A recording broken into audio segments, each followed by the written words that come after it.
Hey guys, स्वागत है आप सभी के आपके अपने YouTube channel VK electrical point में। मैं विशाल आप सभी का स्वागत करता हूं। और हम लोगों ने अपना YouTube का नाम चेंज कर दिया है। पहले हम लोग का YouTube का नाम था टेक्निकल पॉइंट, बट बहुत सारे लोगों का कहना था कि जब हम सर्च करते हैं YouTube तो आपका नाम आता नहीं है YouTube का, इसीलिए हम लोगों ने अपना YouTube का नाम चेंज कर दिया है VK इलेक्ट्रिकल पॉइंट। आज हम लोग बिल्डिंग पढ़ेंगे, जैसा कि आप लोग देख रहे होंगे बिल्डिंग पढ़ेंगे। गाइस ऐसा है कि अभी लॉकडाउन का परिस्थिति बना हुआ है और मैं गांव आया हुआ हूँ, तो यहाँ पे बोर्ड वगैरह का व्यवस्था नहीं है, इसीलिए हम लोग इसी पे देख लेते हैं। आई थिंक आप सभी को साफ साफ दिख रहा होगा। तो हम लोग आज बिल्डिंग पढ़ेंगे। हम लोग बिल्डिंग में वो महत्वपूर्ण प्रश्न करेंगे जो एग्जाम में बार बार रिपीट होते हैं। मैं भी आप सभी की तरह स्टूडेंट हूँ और मैं भी जेईई का ही तैयारी करता हूँ, तो मैं वो सारे प्रश्न का कलेक्शन लाया हूँ। लमसम 10 या 12 प्रश्न ऐसे हैं जो बार बार एग्जाम में पूछे जाते हैं। हम लोग छोटी मोटी बातें भी जान लेंगे, बिल्डिंग क्या होता है, उसके कितने प्रकार होते हैं, उसके बाद हम लोग वो प्रश्न कर लेंगे। तो हम लोग देख लेते हैं बिल्डिंग क्या होता है। बिल्डिंग क्या होता है, जब जैसे ही हम लोग सुनते हैं बिल्डिंग सुनते हैं क्या दिमाग में आता है, अरे वेल्ड करता, यानी कि ये वो प्रोसेस होता है जहां पे दो मेटल आपस में जोड़े जाते हों। यानी कहने का मतलब ये है कि welding is that process where two metals are joint together, that's welding. हम लोग देख लेते हैं वेल्डिंग के कितने टाइप्स होते हैं। कुल मिलाकर हम लोग देख लेते हैं। पहले साफ कर देता हूं क्योंकि बोर्ड पे उतना जगह नहीं है। बोर्ड क्या है, इधर केवाड़ी है, यानी कि डोर। वेल्डिंग के 3 प्रकार होते हैं।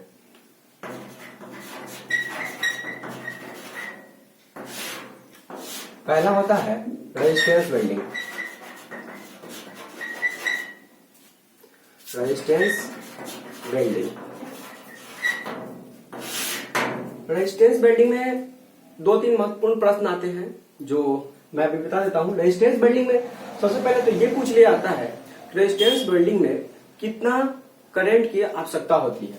करंट जो होता है वो ग्रेटर देन 100 एम्पियर की आवश्यकता होती है, जरूरत होती है। और वोल्टेज जो होता है 4 से लेकर 12 वोल्ट तक आवश्यकता होता है। और इसका पावर फैक्टर जो होता है 0.2 से लेकर 0.3 लैगिंग होता है, ध्यान रखिएगा। अच्छा, रेजिस्टेंस वेल्डिंग के तो ये तो महत्वपूर्ण प्रश्न हो गए। अब रेजिस्टेंस वेल्डिंग के टाइप्स देख लेते हैं हम लोग। रेजिस्टेंस वेल्डिंग के 4 प्रकार होते हैं। कौन कौन से होते हैं? बट,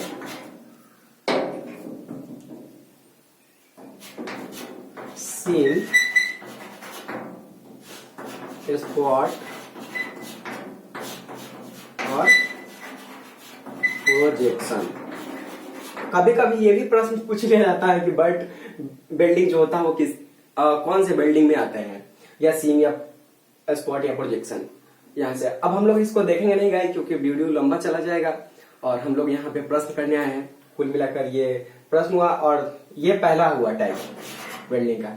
अब दूसरा टाइप कौन सा होता है? आर्क होता है, आर्क वेल्डिंग होता है। आर्क वेल्डिंग में थोड़ा जान लेते हैं आर्क वेल्डिंग के बारे में।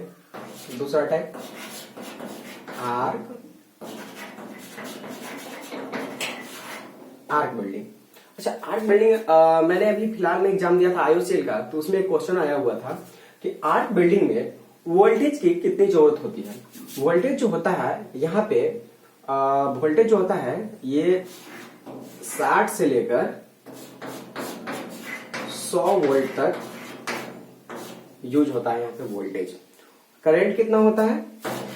50 एम्पियर से 1000 एम्पियर तक। आर्क वेल्डिंग के कुल मिलाकर 5 टाइप्स होते हैं। मैं यहाँ पे लिख देता हूँ, वो सारे बताऊंगा नहीं। आर्क वेल्डिंग का 5 प्रकार होते हैं। पहला कौन सा होता है? कार्बन होता है, कार्बन आर्क वेल्डिंग। दूसरा होता है मेटल आर्क वेल्डिंग।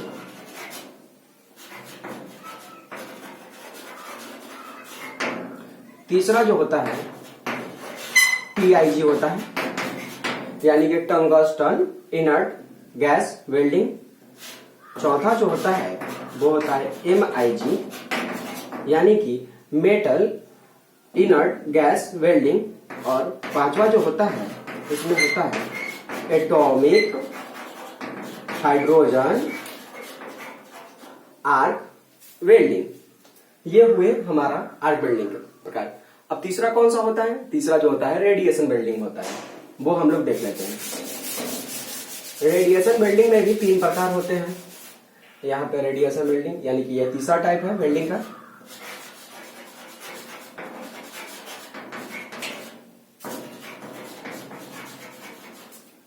इसमें भी 3 प्रकार होते हैं। इसमें कौन कौन से होते हैं? इसमें होता है सबसे पहला आर्क ही हो जाता है। दूसरा कौन सा होता है? दूसरा होता है लेजर होता है, लेजर प्रिंट। तीसरा कौन सा होता है? तीसरा जो होता है इलेक्ट्रॉन होता है, इलेक्ट्रॉन प्रिंट।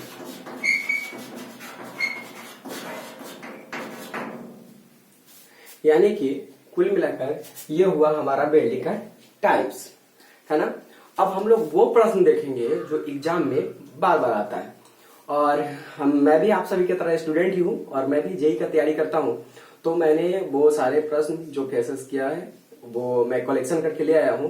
तो ये वीडियो जो होगा वो आप सभी लोगों के लिए बहुत ही इंपॉर्टेंट होगा।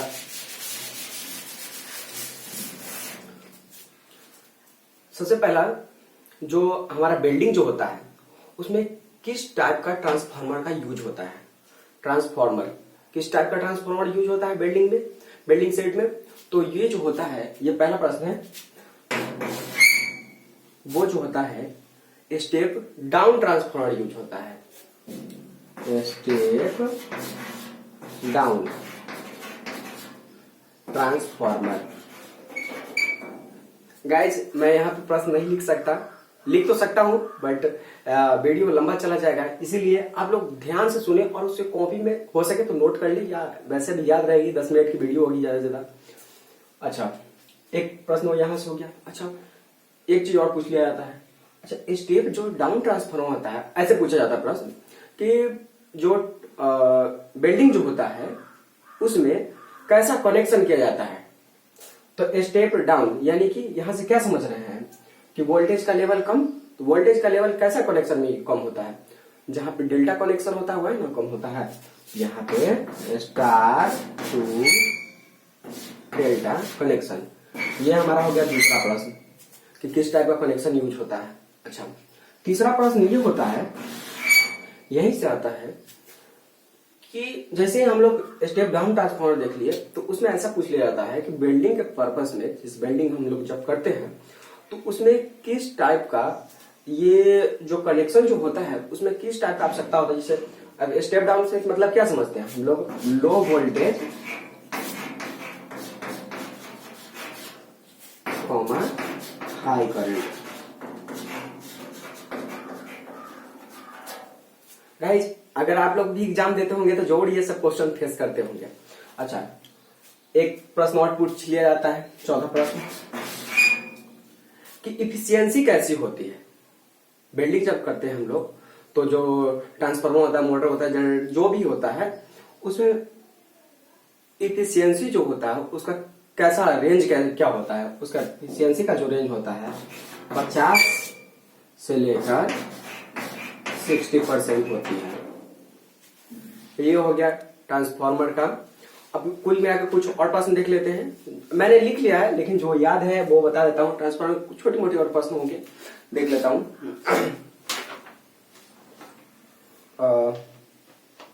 एक मिनट, हाँ एक क्वेश्चन और है, मैं इसे इरेज कर देता हूँ।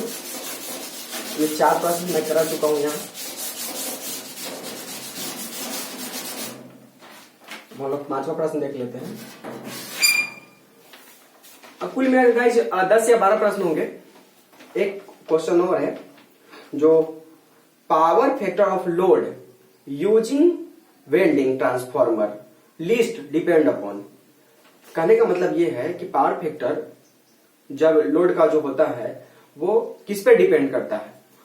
वो उस पे डिपेंड करता है जो मटेरियल वेल्ड किया जाता हो। यानी कि मटेरियल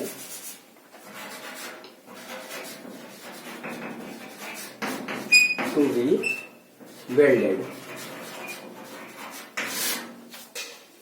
पावर फैक्टर उस पर ही डिपेंड करता है। अच्छा एक क्वेश्चन, हाँ बहुत जनरली हम सभी लोग फेस करते हैं, क्या होता है कि जब हम लोग जैसे कहीं पे वेल्डिंग हो रहा हो, तो जब वेल्डिंग जब होता है तो हम लोग उस पर देख लेते हैं, तो वो हमारे आंख के लिए हानिकारक होता है।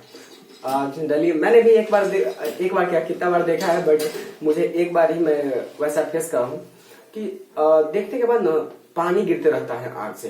वो किसके कारण होता है? वो होता है, ये होता है इंफ्रारेड रेडिएशन और दूसरा अल्ट्रा वायलेट रेडिएशन। मैं लिख देता हूं यहाँ पे, ये छठा प्रश्न है हम लोगों का। छठा प्रश्न ये है कि जो वेल्डिंग जो होता है वो हमारे आंख के लिए बहुत हानिकारक होता है। किसके वजह से होता है? ये दो किरणों की वजह से होता है,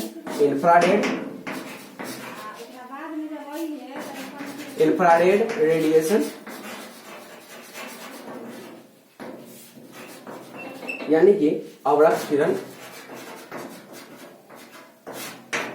विकिरण, और दूसरा अल्ट्रावायलेट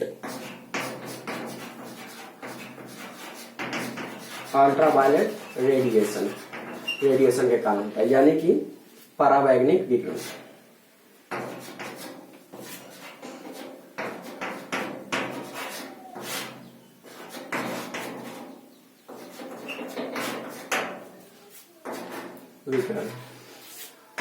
अच्छा ये हम लोग छठा प्रश्न देख लिए। अच्छा सातवां प्रश्न, एक और प्रश्न पूछा जाता है कि the danger of electric shock is maximum.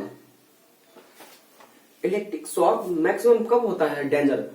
जब हम लोग ना, ये सातवां प्रश्न है, जब हम लोग क्या करते हैं, इंसर्ट करते हैं इलेक्ट्रोड को, जो वेल्डिंग करने वाला होता है ना होल्डर में, है ना गाइस?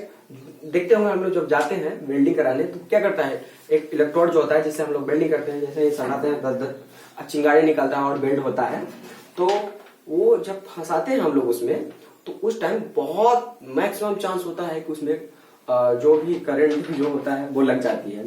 तो व्हाइल इंसर्टिंग इलेक्ट्रोड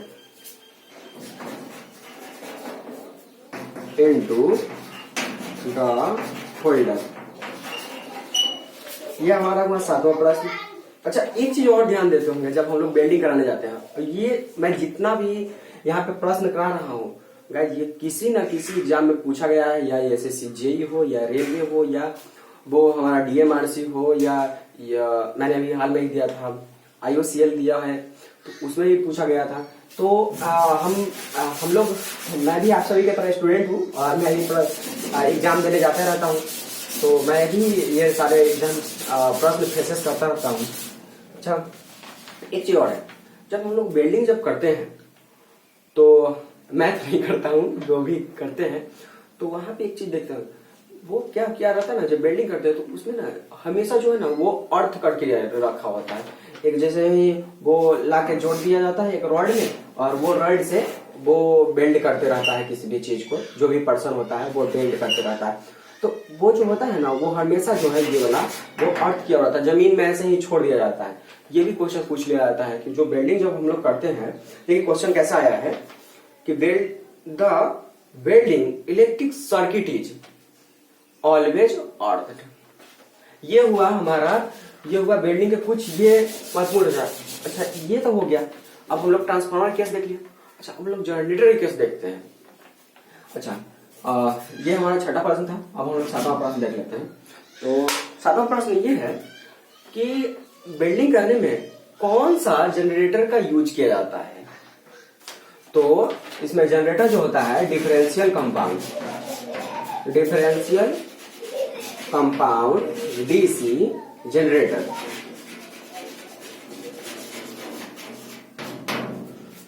ये पूछ लिया। अच्छा इसका एक क्वेश्चन और पूछ लिया जाता है कि जो हम लोग जब वेल्डिंग करते हैं आर्क वेल्डिंग में, तो उसका करेक्टरिस्टिक कैसा होता है डिफरेंशियल कंपाउंड का? डिफरेंशियल कंपाउंड का हम लोग जानते हैं, हम लोग पढ़े, इसका कैसा करेक्टरिस्टिक होता है? ड्रॉपिंग करेक्टरिस्टिक होता है।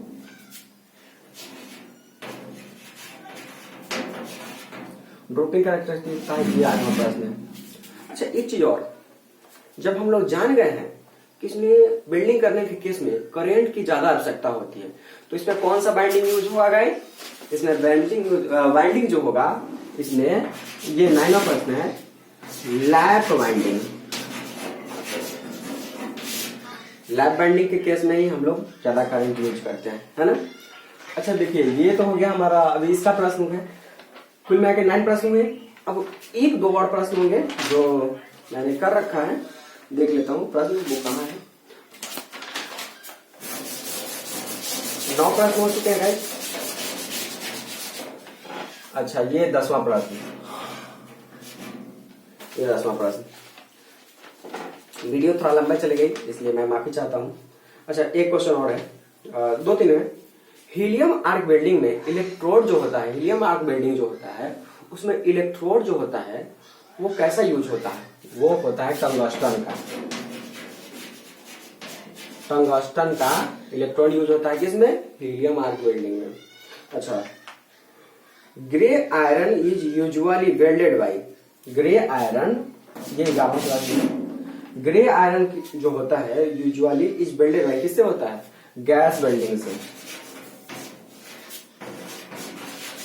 गैस वेल्डिंग जो जहां पे मोटर जैसे जहां पे कार वगैरह बनता है तो वहां पे गैस वेल्डिंग का जरूर देखते होंगे मशीन लगा होता है।